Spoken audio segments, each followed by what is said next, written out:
Metanoia, change, was for the fathers of the church one of the most important aspects of the Christian life.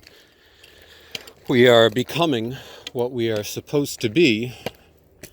When you look around at this beautiful vista, whether it's the beach we saw a few moments, the beautiful cliffs, these ruins of something, I'm not absolutely sure what, we see a certain amount of beauty right now, but for those who have experienced that transformation, there's also a certain amount of loss. When things change for us humans, what we previously enjoyed is no longer, what we previously knew is no longer, and something else now is. And as I said before, how we perceive that change is largely a function of gratitude.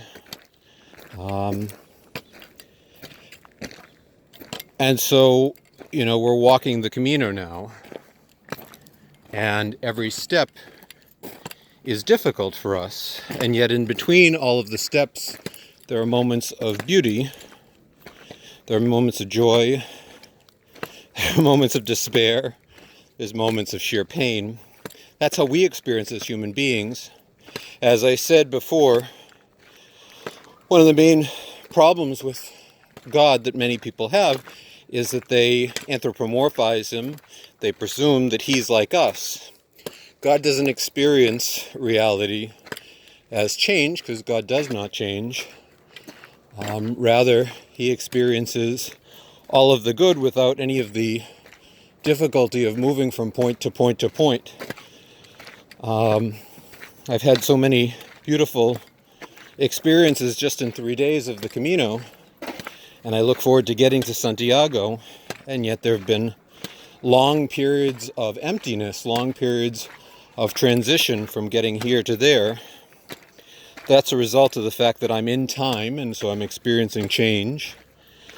It's a result of the fact that I'm material, and so I have to move myself, and that my mind, which is perhaps thinking about Oviedo and Compostela, is not in sync with my body, which is limiting my mind.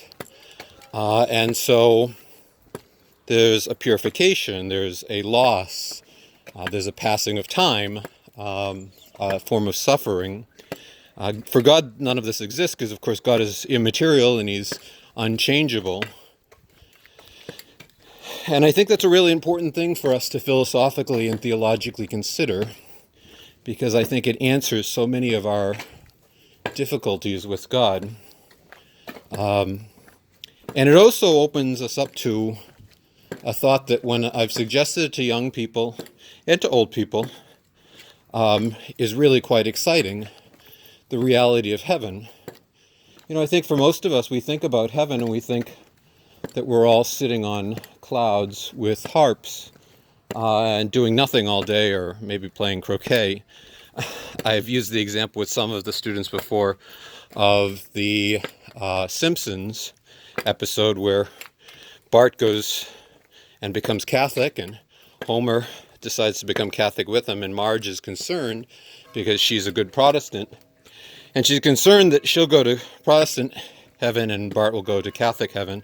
And she has this dream of Protestant heaven and Catholic heaven, and in Protestant heaven everyone's eating finger sandwiches and drinking tea and playing croquet. And in Catholic heaven there's Italians having a brawl, and Irish people doing step dance, and Mexicans shooting guns in the air. And it really does look much more appetizing as some way that you would spend eternity, but in fact neither is the reality. Heaven is about being in perfect union with God and experiencing all of reality the way that he experiences reality. And so to do that, we can go from moment of glory to moment of glory, moment of beauty, moment to beauty, without any of the transition. And in every moment, we have with us as our tour guide he who created all things and gave them life and gave them being. And he'll show to us every moment, and every moment will be like 1,000 years, and 1,000 years will be like a moment. And he'll point out how all the things that don't make sense to us now, that just seem random, how they were all part of his providential plan, how they all show his love for us. Really is an exciting thing. Alrighty, I think that's enough for today.